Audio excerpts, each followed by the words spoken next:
They say your life flashes before your eyes when you're about to die. They're wrong. When the truck ran the red light and spun my car like a tin can, there was no highlight reel. There was just a single deafening moment of silence. There was just a single deafening moment of silence, a perfect black void where the world had been. And in that black, I heard a voice. It wasn't a sound, but a thought. A thought so clear and precise it felt like it was being drawn directly onto my consciousness. This structure is flawed. It requires correction. The next thing I knew, I was alive. Not okay, but alive. The car was crumpled around me, metal screaming, glass dust sparkling in the air. A man was pulling me from the wreckage. He was tall, impossibly so, with an old tweed coat that seemed to absorb the light. His face was a patchwork of shadows, and when I looked into his eyes, they weren't human. They were like deep, dark wells, reflecting everything but showing nothing. You have a flaw, a structural weakness in your design. I've corrected it. He placed a hand on my head, and a jolt of ice shot through my skull. But it was not a painful cold. It was like a chill wind, erasing all the fear and pain. The paramedics arrived then, sirens wailing. When I looked back, the man was gone. There was no one there but me and the blinking red and white lights. There was no one there but me and the blinking red and white lights. The doctors said it was a miracle I survived. They said the impact should have killed me instantly, but they couldn't explain how I had no internal injuries, no broken bones. They just called me a lucky man.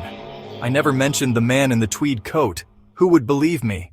For a year, I tried to forget him. I went back to my normal life, but things weren't the same. I could feel things now, flaws in the world. I would walk by a bridge and feel a sudden, crushing dread, the weight of 1,000 tiny fractures in the concrete. I would see a bird in flight and know with absolute certainty the precise moment its wings would fail. I was terrified of what I was seeing, terrified of the man who had fixed me. Then one night, I saw him again. He was standing on the corner of my street in the same dark coat, watching my apartment. He didn't look up at me, but I knew he knew I was there. I pulled the blinds shut, a cold sweat breaking out on my forehead. I thought I was losing my mind, but a new understanding dawned on me. He wasn't just a man. He was an architect of a different kind. He didn't build buildings. He repaired people. He fixed the flaws in those who were about to die. And he was checking his work. The next day, a news report came on about a building collapse downtown. I'd walked past it 100 times, but this time, a new image appeared in my mind. A close-up of a structural beam with a hairline crack that I knew, with a certainty that chilled me to the core, was the cause of the disaster. I started to see him everywhere, a fleeting reflection in a shop window, a tall shadow at the edge of a crowd. He was always there, an observer, checking his work, ensuring his repairs were holding. A terrifying understanding that I was a flawed object, a design that he had to personally fix. The fear got worse. I began to hear his voice again, not a whisper, but a continuous stream of thoughts, a low hum in the back of my mind. Flaw detected, misalignment of a central support beam, inefficiency in the respiratory function, minor adjustments needed. He was speaking about everything around me, about the people walking past me, about the cars on the street, about the very air I was breathing.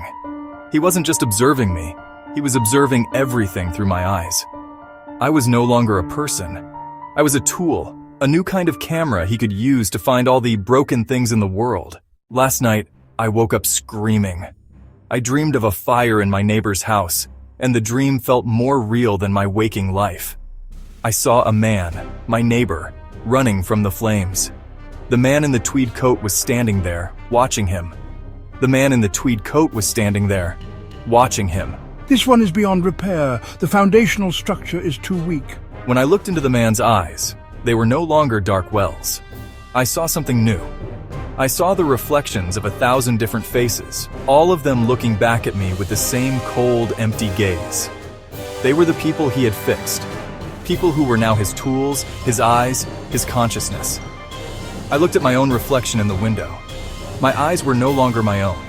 They were deep, dark wells, reflecting everything but showing nothing. And when I woke up this morning, a new voice was in my head. The structure is flawed, it requires correction.